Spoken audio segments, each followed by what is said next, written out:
FM college Baleshwar छात्री आत्महत्या पई समस्त दोषी को न्यायिक तदंत सह कठोर दंड देवा पई ओडिशा चलित मास 17/7/2025 तारीख दिन मिलित वामपंथी दल तरफ ओडिशा बंद पालन करने अवसर में सीपीआईएमएल लिबरेशन और सीपीआईएमएल एनडी तरफ गुणपुर एसपी गुड़ा छक चक्का जाम करने सह टायर जाली रास्ता अवरोध करते फकीरमोहन स्वयं शासित महाविद्यालय छात्री सौम्याश्री प्रति होइतिबा अन्यायर प्रतिवाद आत्माहुति लगी उद्यम करते देहरे 95% भाग पोड़ी जाइतिला भुवनेश्वर स्थित एम्स डाक्तरखाना को अणा जाइतिला गतकाली 14/7/25 डाक्तरखाना पक्षर रात्र 11:46 मृत्यु होइछि बोली घोषणा करा कॉलेज सहकारी प्राध्यापक समीर कुमार साहू मानसिक जंत्रणा देवा जन शोषण लगी बाध्य करते सौम्याश्री यार प्रतिवाद कर अध्यक्ष कॉलेज अभिनंदनीय अभियोग कमिटी स्थानीय विधायक सांसद उच्च शिक्षा मंत्री केंद्र शिक्षा मंत्री मुख्यमंत्री समस्त को जणाइथिले भी केही सुरक्षा दे पारिले नहीं। घटना दिन अध्यक्ष सुरक्षा देवा परिवर्ते मुख्य अभियुक्त सहकारी प्राध्यापक बुझामणा करने लगी चाप न्याय न पाई मानसिक भारसाम्य हराई सौम्याश्री विषय अध्यक्ष कार्यालय आगे आत्माहुति भली दुखद पदक्षेप नेबा को बाध्य प्रकाश था कि सौम्याश्री एबीवीपी आग धाड़ी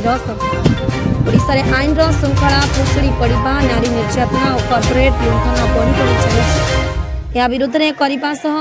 घटनार न्यायिका तदंत करिपा नैतिक दृष्टि उच्च शिक्षा मंत्री बालेश्वर सांसद बालेश्वर विधायक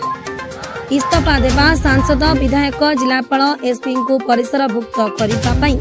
जिला संपादक त्रिपति गमांग दाबी बुद्धदेव शबर दाबी कर उपस्थित थिले कैलाश शबर पदकागिरी चित्रसेन शबर निरंजन विदिका सीमा त्रिपातिका मुरली मुटुका मजेश विदिका मोहन पातिका तिलाका रामराव त्रिपति मुटुका अर्जुन गमांग निवेदक त्रिपति गमांग मिलित वामपंथी दल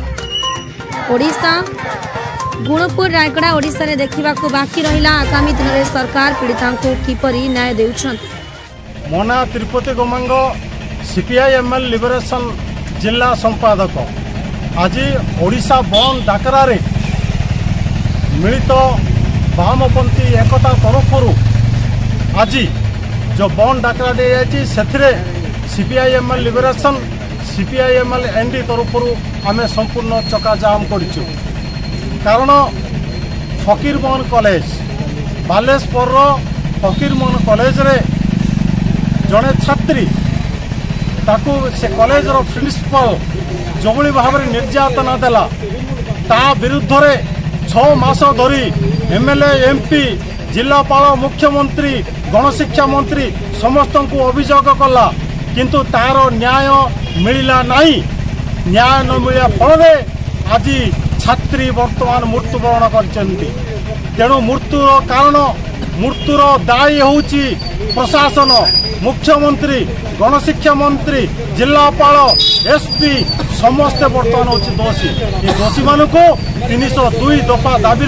से गिरफ्त करा जाओ एवं पीड़ित को अति शीघ्र न्यायिक भाव परिचालना करने व्यवस्था करा जाओ एवं आगामी दिन में जो नारी माने एभली भाव में असुविधा होउचंती तांको पार होची गोटे स्वतंत्र गोटे आईन व्यवस्था करा जाओ ताबादे नारी माँ को सम्मान बोलिकी सरकार कहूँ आज पर्यंत होची समानक पारे व्यवस्था नहीं एवं सम्मान नहीं नारी मान को निर्यातना होची ओडिशा रे सबू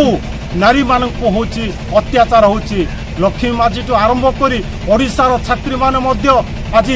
माने आत्महत्या करछन तेणु सरकार कौन सहयोग करनी तेणु आमे एटा को आमे विरोध करछु अति शीघ्र गणशिक्षा मंत्री मुख्यमंत्री इस्तीफा देवा दाबी उपरे आज आमे चक्का जाम करछु सारा ओडिशा बंद पालन करछु। रायगड़ा जिल्लारू संजय कुमार नाग रिपोर्ट फास्ट न्यूज ओडिशा।